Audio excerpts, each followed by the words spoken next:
Hello, I'm Jerry Crosby, and I'm here today with the Chico Steak Life Sketches podcast. And I'm excited again to be able to be interviewing a friend, Amber Lewis. We've known each other for like 2 decades now. Yeah. How did we get that old? I know. Seriously. But I'm just super excited to be here with you and to share your life story, which has also been a journey of fortitude and challenges. And I love the fact that you just smile and laugh right through it. I think that is just one of your superpowers. Oh, thank you. So I thought we would starting with your childhood, which was happy. Yeah. Can you tell us a little bit about where you were born and what your childhood was like? I was born in St. George, Utah. I was really little when we moved to Clovis, California. And so my only memories of St. George is going back to visit grandparents and family. And anyway, so mostly California and Central Valley, and just really, really good childhood. My parents, Susan Stout and Terry Stout, and I had an older sister, a year and 2 days older than me. So we were very close. And had a lot of the same friends and, lots of same memories, birthdays, everything. 2 younger brothers and just, lots of family trips and camping and epic trip to Hawaii when I was in junior high. We went there for a month and we stayed on the North Shore right by BYU, Hawaii and the temple. And, that's my favorite place to go. I absolutely love Hawaii. And, playing in the neighborhoods out until it was, sundown and riding bikes to go to the gas station and get candy and ice cream at Thrifty's and, things like that. Just really, really happy, good memories. Lots of music in my life. My mother is a school teacher. She's English teacher, but she always taught music as well. So choirs, I've been singing since I was born. Lots of music, lots of piano and voice lessons in my life. And performance, theater, drama. Yep. Well, and you've shared your music with all of us, which I'm so appreciative. You have such a beautiful voice, and I enjoy it every time you sing. So really an idyllic childhood. You got along well with your sister?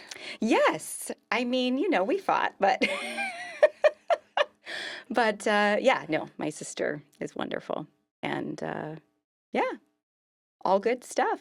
And so you have this idyllic childhood. Everything is going wonderful. You talked already a little bit about music, but can you maybe go into that a little bit more and how the music has sort of shaped your testimony, shaped who you are as a person?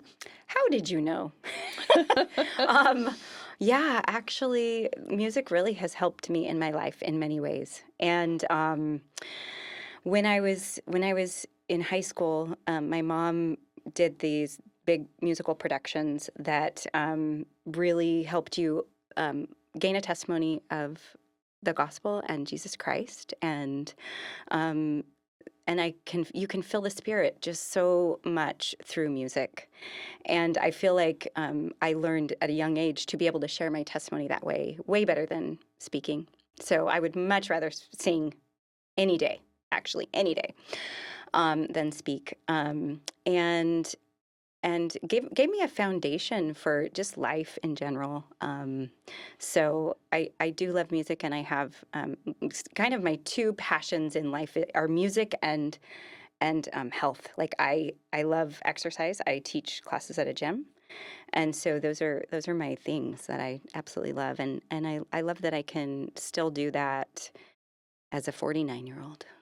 So, like I said, and I'm way older than you, so we're in trouble now.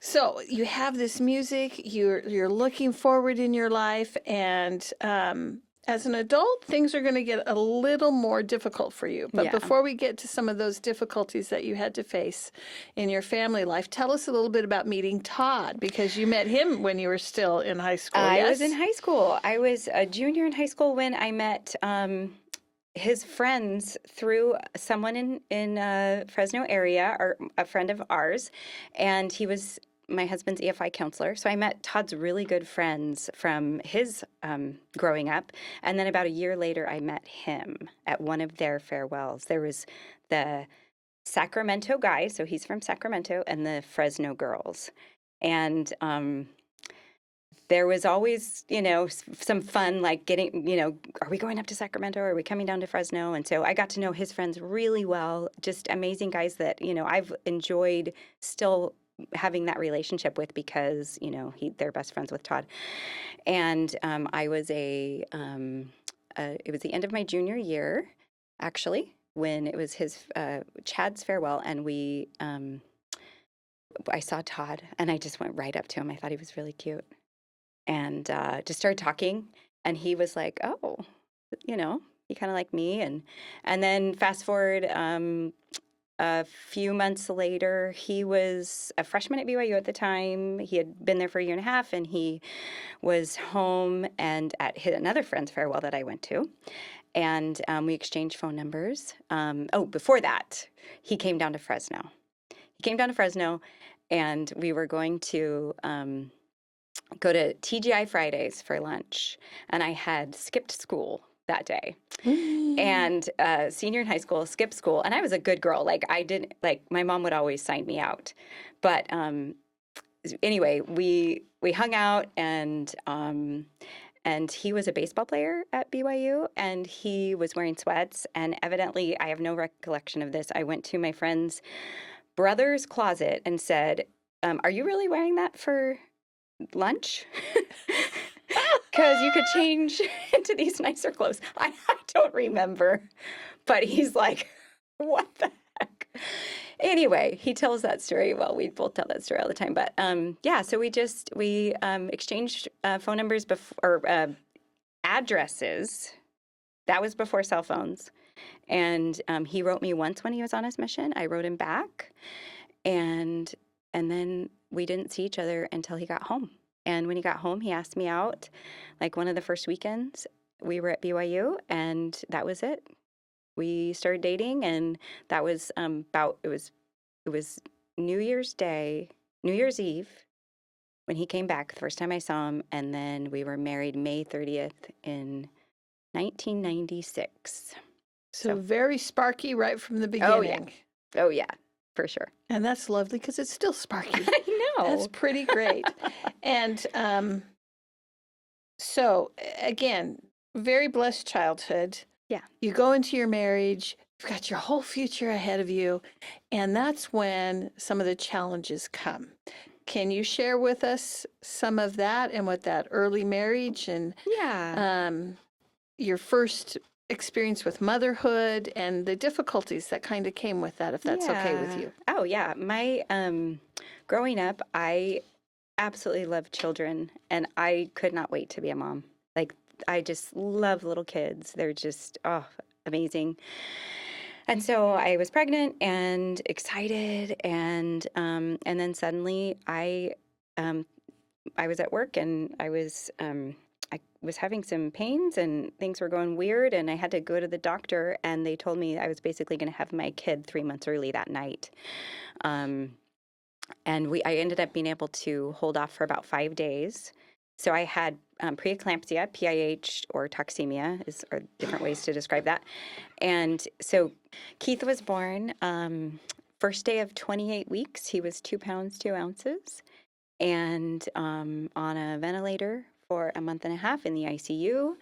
And it was kind of a whirlwind. I learned a lot. And he was able to leave the ICU a tiny bit early. He was, he was still not quite 3 pounds by the time he left. And I had to take him home. It was in the middle of the winter, and he was on oxygen and a heart monitor. Oxygen for 6 months, heart monitor for 8. They would have apnea and bradycardia spells, which they stop breathing, preemies. Right. This happens all the time. and you would just have to like nudge them, and then they breathe, and that was my world. And I was gonna so, say, yeah, no worry there, no right, stress. right. And so people would be like, "Oh yeah, I came over so you could go to class because we were at BYU. You could the next semester I started school and night classes and to watch. So this is like my cousin to watch Keith, and you're like, oh, if he stops breathing, just nudge him and he'll be fine. Like what? But he did great. Like he did great, and I couldn't leave the house because of RSV season, but grateful for medicine and for technology at that time, so that he's doing good, and he's 27 and just fine. Everything's great. So fast forward uh, about 3 years later, I was pregnant again. The doctors were hoping I would be okay, and I wasn't. And I had the same thing happen, but earlier. It was middle of 26 weeks, and our daughter Lexi was born 111, and I thought she was going to be fine because Keith was fine. I didn't think there was going to be any problems. I was really worried about a brain bleed and possible, being disabled. I had a blessing where I I was told that everything was going to be okay, and I had like overwhelming peace that everything was going to be okay.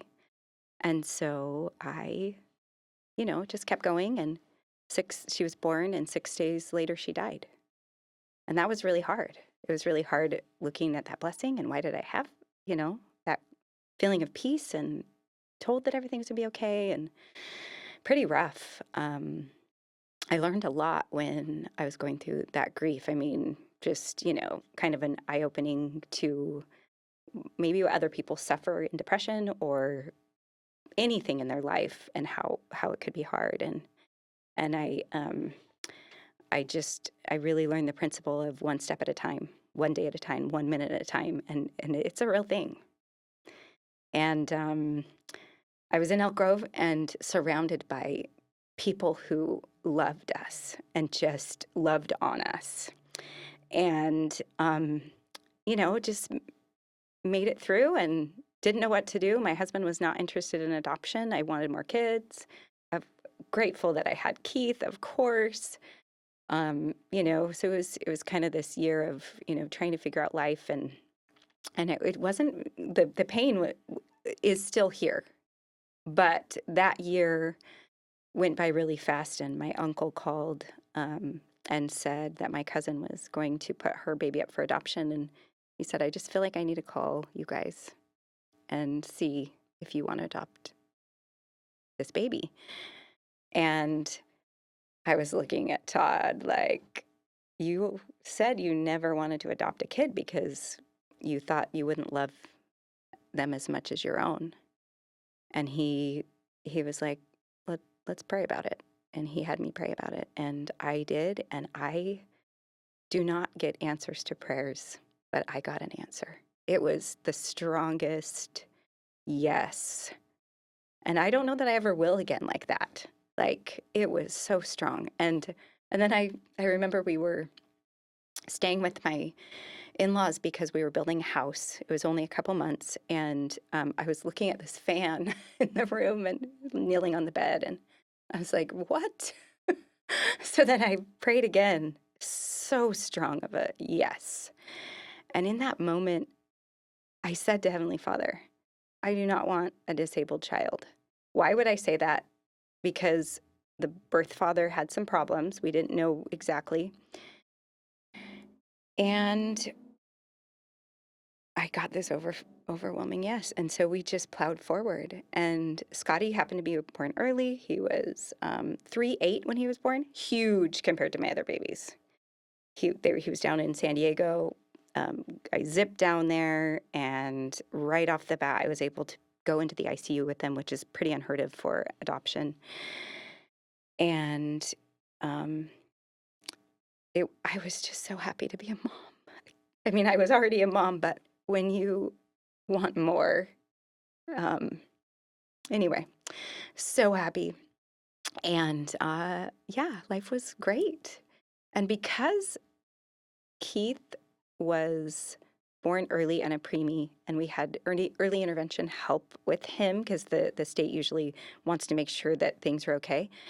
I saw signs really early that there was a problem with Scotty, and some of the nurses and doctors were like, "Oh no, he's fine, he'll catch up." And I'm like, "No, I've had a preemie. There's something."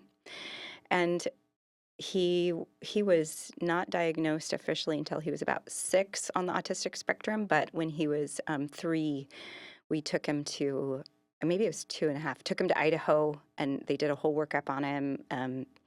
Anyway, they just put him in the MR range, which is mild mental retardation, and so we just knew that we had a special needs kid, which did not bother me whatsoever. In fact, I always think, Heavenly Father has a sense of humor. Like, he's like, "You want kids? Okay. I'm going to give you a forever kid." I need to back you up for just a moment, because this is what I love about your spirit, is that you can be given challenge after challenge after challenge. And you just like, and we just went on, and then you smile and you laugh with your beautiful laugh. Girl, how old were you at this point in time? Oh, man. You were still just a baby. Yeah, 25, 26. Yeah. Yeah. And this is 3 difficult issues with your motherhood in a row. Yeah. And you just said in the interview that you don't feel like you get answers to prayers. First off, I think you are an answer to a lot of prayers. So there you are. How do you go from trial to trial, from challenge to challenge to challenge, and keep your grin and keep your chin up? Because I know how hard it was for you when you lost Lexi. I know how hard that was. And then, Scotty comes along, who we all love, but he's his own challenge as well. Yeah. How do you hold on to your joy? How do you maintain, as our prophet would say, the focus on joy in the difficult circumstances? Yeah. Well, I think about that a lot because it's just, daily life, I guess, but you don't have a choice. I mean, you do have a choice. You do. You do have a choice. You just choose correctly all the time. I've learned that why would you want to be upset and sad? What kind of life is that? Like, it's just every day we have a choice, and it's why not laugh? Why not enjoy life? And that's what I try to do. Like, when he was little, his nickname was Naughty Scotty. And he was naughty. I mean, we have stories like crazy. And, a lot of times we retell the big funny ones that we remember, but all of a sudden, something will happen. I'll be like, "Oh yeah, I forgot. Scotty used to do this." Like, one of my favorites in Chico, he would be picking his boogers, and just whoever was sitting in front of us got that booger right on their suit. And Matt McLaughlin this happened one time, and I'm like, "Oh, I'm so glad it's Matt." Like, that doesn't work for everyone. But yeah, like, I don't know. And I think also in life, because we're human, and we all have hard things. We all go through hard things. And I saw the hard and the darkness, and I don't want that. So I want you to focus on the good and the funny. And that's what we did with Scotty. Like, he had these dimples that were just killer. I mean, he was so naughty. He could wreck and ruin anything in a split second, and then turn and look at you, and everything is forgiven. It does not matter what he did. And I mean, he broke everything in our house. all the time. We had to get new DVD players, CD players, you know, whatever it was, over and over and over. And iPods. I can't tell you how many iPods I had to buy. So many iPods. But that's, you know, that was the excitement. And so in Elk Grove, our house was so many locks. We had padlocks on our fridge, our gates, our front door, our every cupboard, and, you know, just whatever, just trying to survive. I could not stop looking. If I had 1 second that I was not looking at him, there was something naughty going on. And you know, one day he had a can of paint that he cooked in the microwave. Like, who does that? But that's what would happen. And so so I had no rest. It was, you know, very challenging to, you know, day in and day out to just be, you know, his caregiver. And I couldn't clean my house because I couldn't take my eyes off him. So I would clean, you know, midnight to 3 a.m. Like that would be the only time. And thank goodness I was young because I could do it. So yeah, it was just a lot of crazy and a lot of good. And but he was an amazing athlete. My husband Todd would take him golfing. He played basketball with him all the time. He played tennis. We've had a pickleball court. We had it here about 12 years ago, before anyone knew what pickleball was. And pickleball, and every day Todd would come home and he had a racket in his hand, a golf club in his hand, and he's like, "What are we doing today, Dad?" And they would go and they would play sports. And he got really good at golfing, and like tennis and golf are something you have to be quiet for. And Scotty was not a quiet kid. He was loud. He did things to draw attention to himself. He would pretend burp and yell all the time. But he learned that if he was good on the golf course or the tennis court, he could play longer. And so he did. And just so much fun with all of that. You may not know this, but I used to talk about you behind your back all the time. Really? Really. And say that one of my great testimonies was Scotty was given to the right family. Oh. That your joy became his joy. I don't think you would have had naughty Scotty. You might have had mad Scotty if it hadn't been for Amber. I think he had your joy and Todd's love of sports, which made such a connection. And Keith was such a great big brother for him. So good. So how did that dynamic and having Keith as the big brother work together? Oh, Keith is the best big brother. And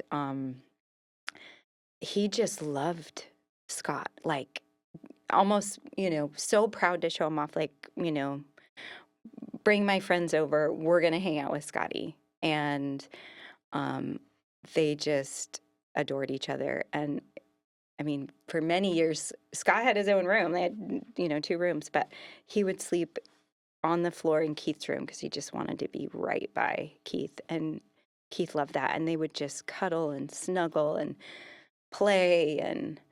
And Keith knew exactly what to do. With special needs kids, it's a talent, really, to be able to just handle them, first off, but to bring out the best in them. And Keith was born with that. Yeah. Like I said, I used to say, God pre-made this family for Scotty. It really was quite lovely to see. And Keith did just love Scotty. I know. Does love Scotty. And I think about how, because he was adopted so easily, we could have said no. He could have gone somewhere else. He could have, you know, and that he was hard enough that it could have broken people. But I think that was the maybe, you know, reason I had that hard experience losing Lexi, because I was so happy to be his mom. And and then, during those years when, even though he was hard, I learned then there can be so much good and so much hard simultaneously in life all the time. And that I would look back at that blessing that I had had with Lexi, where it said that everything was going to be okay and the peace. And I'm like, well, if Lexi hadn't have died, we wouldn't have adopted Scotty. And that would have been terrible. I mean, he is our whole world. He's everything. And Keith misses him. We miss him so much, but that has been really hard for him. But Keith was on his mission. So Scott died. I don't think we said that, when he was 14. We had been here since he was just turning 6 years old, and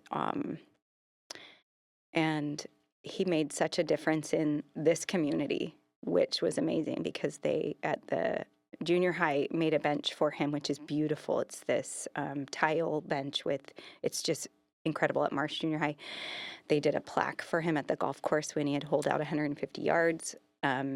They made a little snack shack and picture at the tennis court. They did a plaque for him at the baseball field. He played all those sports, and the only one he loved, he could do this granny shot playing basketball. And I mean, anyone who was around back then at the church would see, if he could find a basketball, he would be out there hitting a granny shot over and over and over, and he would just make it. And they let him play one year with the young men, and it was very deceiving, because they're like, oh yeah, we can let this special needs kid come play. And then the other team, they're like, throw Scott the ball, shoot in. Throw Scott the ball, shoot in. Oh wait, maybe we need to guard this kid. So yeah, lots of fun, and so much good. But his influence on my husband, like all of his friends, my husband's friends, say Scott changed Todd for the better in so many ways. And Scott has my husband's heart. Oh, because he's like the perfect amount of naughty and the perfect amount of, good, that he's just, we chuckle at the fact that he said, I don't know that I would love an adopted child as much as my own. Well, he loves Scotty probably more than Keith. No, he loves both of them. Do we need to cut that part out? No. Keith would be the first to admit it. Like, yeah. Well, and Keith, like I said, Keith loved Scotty right from the get-go. That was so apparent. Oh, gosh. And so, to me, I see you and Todd as having two real superpowers spiritually, and one is that ability to find joy in challenge. And as Uchtdorf would say, there's joy with suffering. Yeah. And why are you waiting for the joy moment? I mean, you know how to find the joy moment. And that's really lovely. But the other thing you and Todd really know how to do is make lifelong friends. Yeah. So you moved up here to Chico. Todd got a job in a bank, yes? Yes. But you still really held on to your Elk Grove. Oh, yeah, for sure. Like friend group as well. So Yes. What's the trick to making such good lifelong friends? Luck. I don't know. I feel like with friends, because when we were moving here, that was one of my biggest worries, especially with Scotty, because he was, being a special needs 1-year-old compared to a 7-year-old or a 10-year-old is really different. So the people in Elk Grove would babysit him like no problem, because they're like, I'm not afraid. It was hard for that transition, because I had this big, older special needs kid that they don't know what to do with. And luckily we're only an hour and a half away, and that's one of Todd's talents. He is one that always reaches out to everyone in his life from high school on. And we just enjoy being with people that we love. And so why not? It doesn't matter that, they're they're an hour and a half or 5 hours or a state away.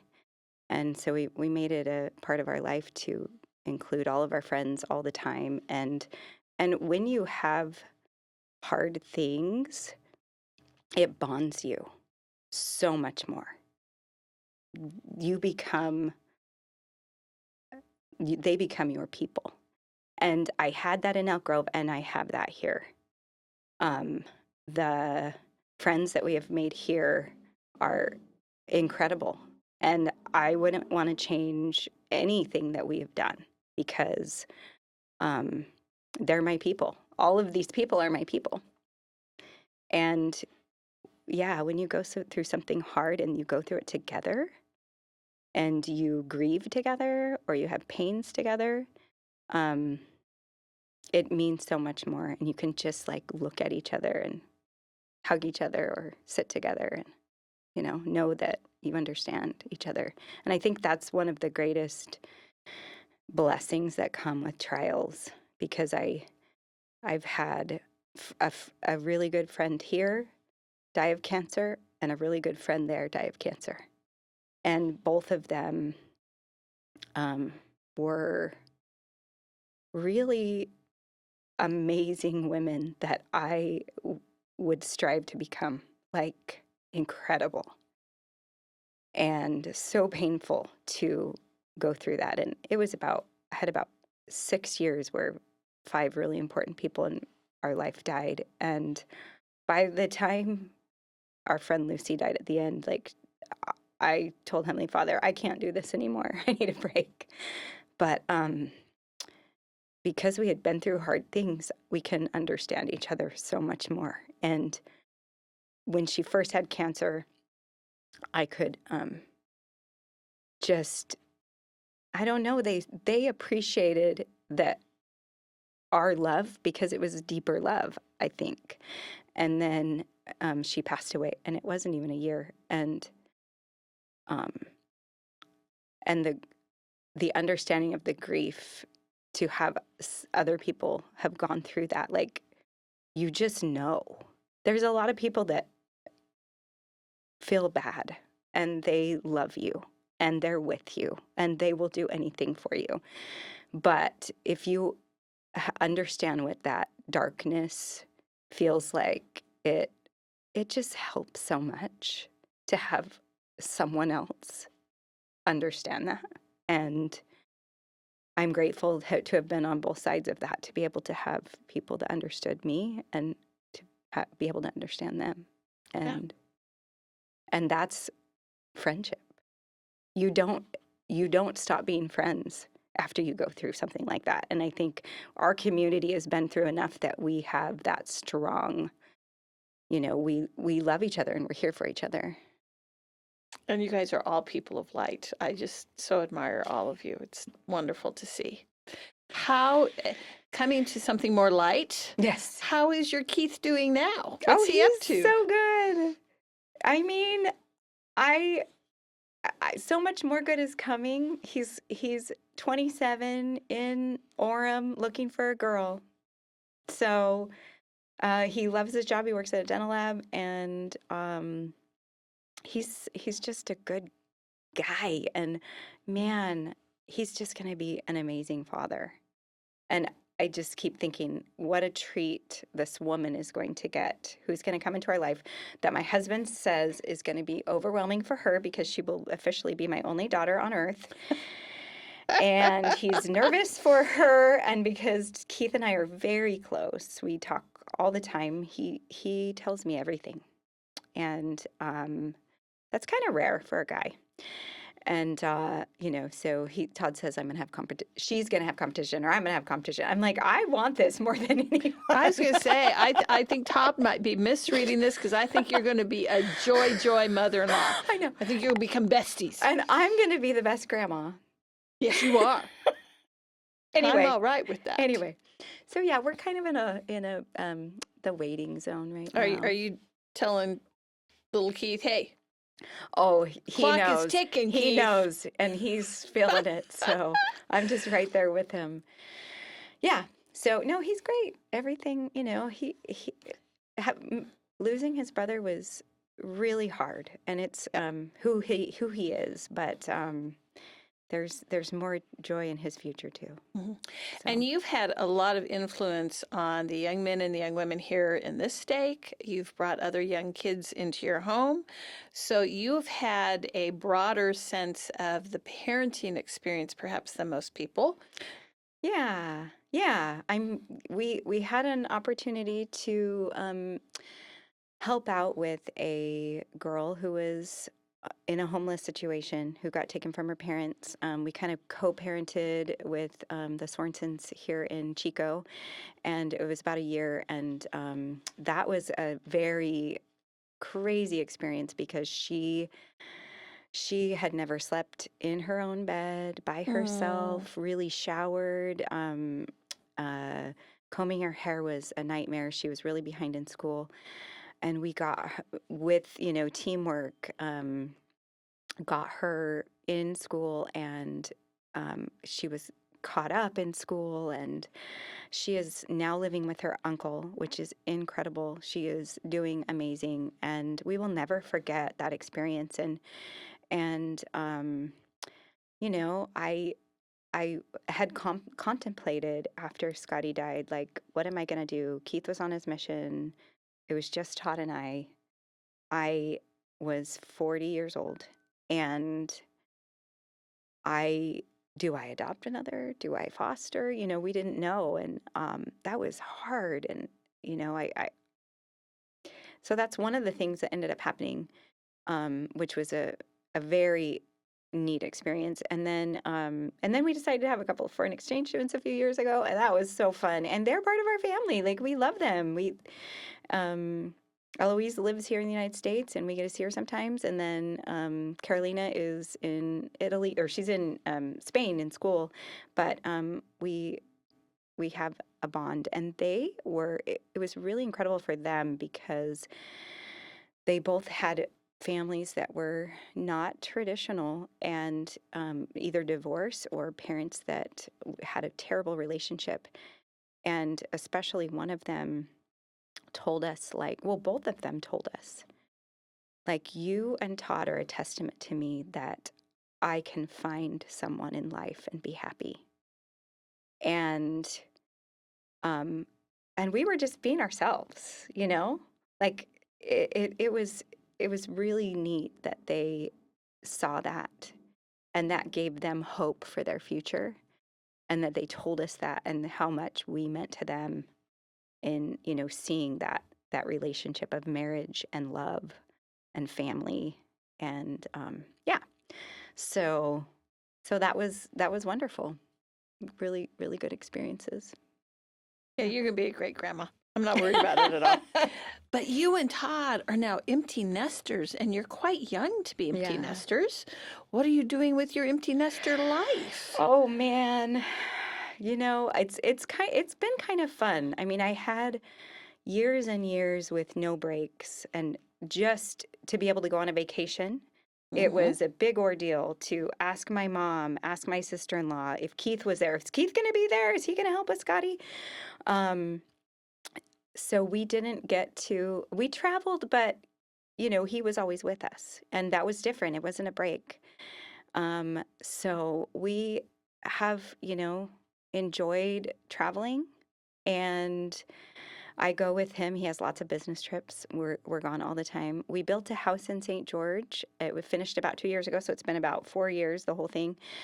And we go there every month for about a week, and we enjoy that. And really, just, I mean, it's not about the travel. It's not about any of that, because that's fine, But our our relationship has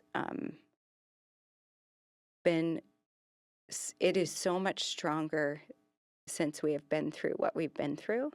And there are a lot of people that go through just one of those things, and can't make it through a marriage. And we've had 2 deaths and a special needs child, and we've had many people in our life say, how have you made it through that?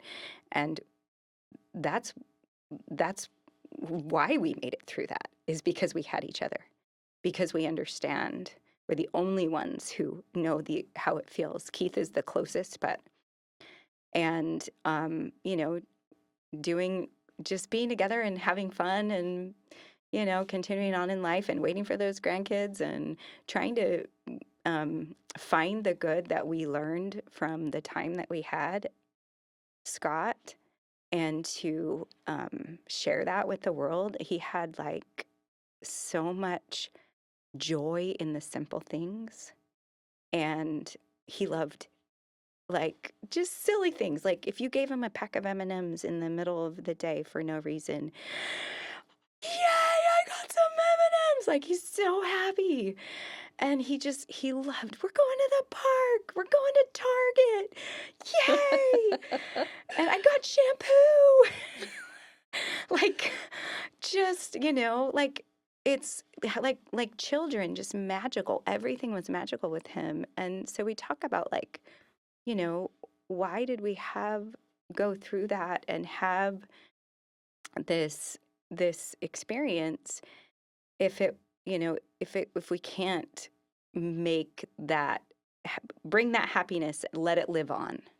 And so we do, and we try to, you know, see the world in a happy way, and you know, try to be loving. And I mean, Scott they made that bench at the school because he would sit there and he would wave at everyone coming by, and he would say, "How did you sleep? How was your day?" And it didn't matter what they looked like or who they were, and he just was a joy to all of those people. And so we try to have that live on, and try to have that light of Christ that was deep inside him, that we, you know, get in our religion. We have these experiences where we feel Christ in our life. And being with a special needs kid is like having that companionship with that feeling with you all the time, like just that special heavenly feeling. That was an incredible message to leave for your children and your grandchildren and your great-grandchildren. And I do not doubt what kind of grandma you're going to be, because you will bring that joy and the joy of our Savior into their lives. Thank you so much for sharing with us your journey and your refiner's path. We really appreciate it. Thank you, Amber. Thank you.